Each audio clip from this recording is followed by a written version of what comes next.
2016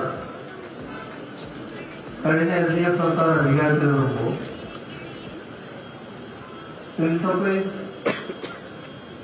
സ്റ്റോറുകൾ മുഖേന നാം കൊടുത്തിരുന്ന 13 ഇനം ആവശ്യ സാധനങ്ങൾ. പക്ഷെ 2016 അതേ വിലക്ക് ഈ 13 ഇനം സാധനങ്ങൾ ലഭിക്കുക.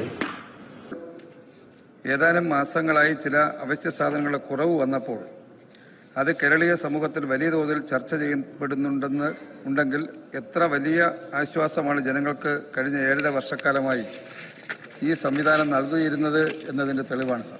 സപ്ലൈകോയ്ക്ക് പൊതുവിപണിയിൽ ഇടപെടൽ നടത്താൻ കഴിയുന്നില്ല. ഒന്നുമായി മാധ്യമങ്ങൾ മന്ത്രിയുടെ മണ്ഡലത്തിലടക്കമുള്ള കേരളത്തിലെ മിക്കവാറും എല്ലാ ജില്ലകളിലെയും സപ്ലൈകോ ഔട്ട്ലെറ്റിൽ പോയി അവിടെയുള്ള സാധനങ്ങളുടെ സബ്സിഡി റേറ്റിലുള്ള സാധനങ്ങളെ പറഞ്ഞു. 3-4 ഐറ്റത്തിൽ കൂടുതൽ ഒരു ഔട്ട്ലെറ്റിലും ഉണ്ടായിരുന്നില്ല.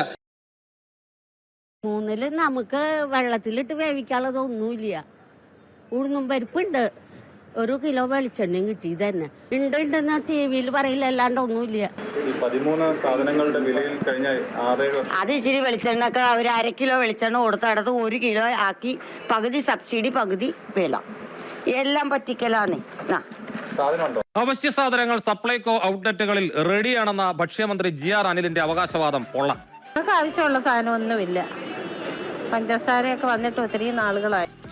എന്താ ഉത്തമ ജനങ്ങൾ നമ്മളോട് ഇങ്ങനെ പെരുമാറിയത്?